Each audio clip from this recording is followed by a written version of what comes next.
from the conference, one of the resolutions you came to? Yes. Good morning, Nana, and good morning to Hamza and engineer. I think that we were all witnesses to the conference, and there were specific decisions that were taken at the conference. So there were some amendments to the Constitution, and the implementation for each of the amendments, or the timelines for implementation of each of the amendments were also determined. So there are some that are going to be activated at certain periods, and then others are also being implemented now. And so what you saw yesterday from the General Secretary was one of the amendments that are supposed to be implemented now, ahead of January 31st. So that's basically what has kicked off. And by tomorrow, close of day also, we should have all the aspirants who actually want to contest, who have filed their nomination. Oh, the deadline is tomorrow? Yes. So Dr. Mahmoud Bawumia will be filing tomorrow at 8 a.m. At the party headquarters. Right. And after the filing, he would then make an official declaration, and then we'll take off from there. So yeah, I think we're on track. Of course, the only thing I would say is an admonition to all our party people across the country. It's a worry. It's been of great concern to some of us, the manner in which some are actually conducting themselves in this elections. I mean, one can understand that it's a competition, but I believe that there are more decent ways to compete and make your case than to sort to bring down your opponents in the eyes of your competitors. I think that is where the biggest challenge is. And so I would continue to urge all of us to be a bit more measured with some of the things that we do. The objective may be to malign someone in order to get an advantage, but it would have caused a lot of harm to the party than what you think. Because once you malign, there will be counter reaction. And once that counter reaction comes in, it may be equal measure or even more. I always tell people that if you come attacking me, don't try to determine how I respond. You understand? You may push me with one finger, but if I decide to retaliate, I'll come with all five. And then you say, oh, but I pushed you with one finger. I mean, I was minding my business. Yeah. I didn't ask you to push me with one finger. So I really, really plead with all our people to be measured. You know, our opponents, they never mean well for us. They never wish any good for us. None, zero. Zero. Don't let any NDC person deceive you. They don't mean well for MPP at all. They wish we are no longer existing. They wish we are no longer part of the national discourse. And so they're always excited when they see us. So they always have a certain way of fueling. They will say, they will drop in keys to fuel whatever it is that will be. But I think that yes, democracy is good. Speak your mind, forcefully push the interest of your candidate, but let it be decent, especially when you cite, you know, these guys. They pick on these things, and then you hear the things you will say. You will hear. Are you preempting or? Oh, I know them. You hear the way. Or maybe we should send you to Elvis. You have a prophecy. You hear. You hear. Where is here? You hear the things you say because they are excited. One of the things they enjoy is to wake up in the morning and see an MPP person throw, you know, some missile at it, they will be excited. You see them sharing, they're excited. Well, if you play to their turf, why not? Yes, I do know what they will do. They'll come and say they should stop these things. It's not good for us. It is even worse than if they are coming at us.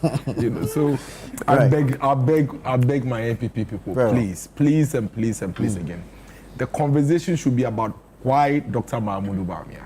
Like I have always said, I don't even engage and even mention the name of our opponent. I don't think it's needed. If I'm asked about my opponent, I'll throw it somewhere. I believe that Dr. Mahmoud Bawumia is the best candidate to lead the MPP into the elections because we have barely 1,207 days into an election. And so we need a candidate that has been well marketed, that is very prepared, that has traveled the journey before, that understands the pitfalls, the potholes, where to run, where to jog, where to walk, that has a better appreciation of the situation now than to try and hazard a new candidate who is now coming to learn the ropes of the job. That is my view. And I think that of all the people who are running these elections, Dr. Mahmoud Bawumia is best prepared, is the most formidable, and is the winnable of all the candidates.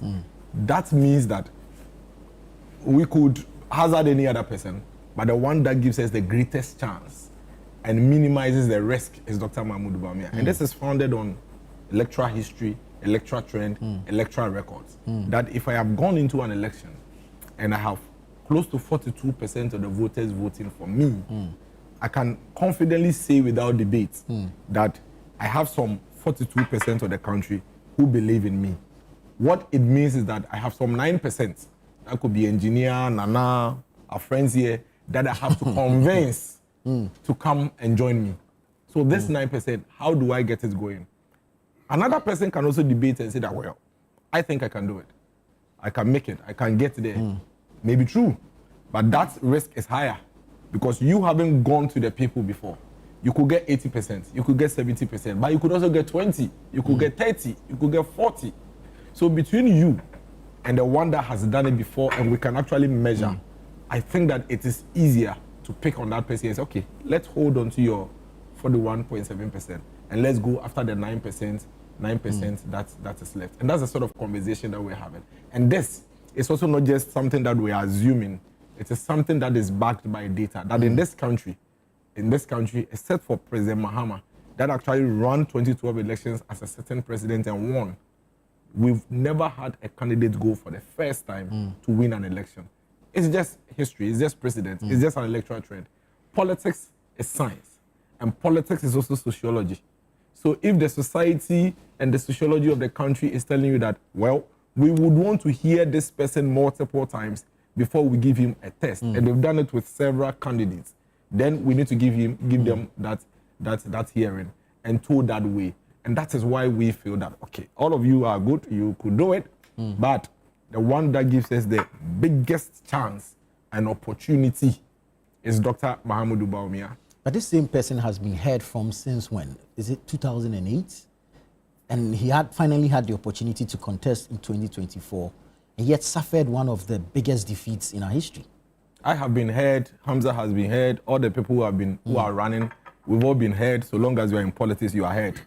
That is why we can pick each of the candidates and give a profile of what their philosophies are, what their principles are. That is what it is. But I have never run for president. You understand? He has never run for president until 2024. Now, you see, the point is not about winning or losing by the biggest margin. In 2016, as of 2016, President Mohammed's loss was the biggest loss this country has ever seen. And you recollect that in 2017, the whole year, the mantra was MDC Egu. In fact, some prophets started giving prophecy about how Mahama is finished. And that God has decided that there is no way Mahama can ever lead this country. There's blood on his hands.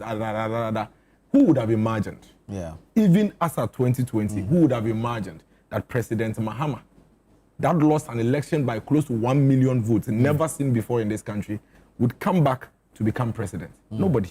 And you see, again, Mohammed's comeback is a confirmation or a validation of the electoral trend that in this country, if you go and you speak to the people and you don't give up and you are consistent and you stick true to yourself, they are likely to listen. They are likely to listen to you than a first timer.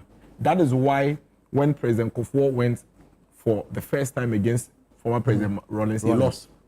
When Professor Mills came against President Kufuor in 2004 for the first time, Professor Mills also lost for his first contest. Then Professor Mills came in 2008 as his second term. Then another was coming for his first time, another lost. Then another came for his second time, he lost against President Mahama, who was an acting president. Then another one on his third term as a flag bearer in 2016. Then John Mahama, His Excellency, came back again in 2020, lost before he won again in 2024. So unless you want to ignore the data, unless you want to ignore the facts, unless you want to take a big risk guess game amongst all the candidates, it is clear that all of you could do what it is that you say you want to do, But if we are going to run by the numbers, run by the data, then the one that gives us the best chance, you could all give us a chance, but the one that gives us the best chance and gives us our fastest path to winning 2028 is Dr. Mahamudu Bawumia, because he went into 2024 elections, lost, but he's holding a certain percentage of votes, 41.7% of votes, which that we can attest to and validate that he has it. What we know he doesn't have is 8%. You have 0 because you haven't gone to be tested before. You are saying you can do it, but you could also go and also do less than that. How do we throw away a 41.7% vote and go hazard a 0% vote? It's a difficult, logic to live by.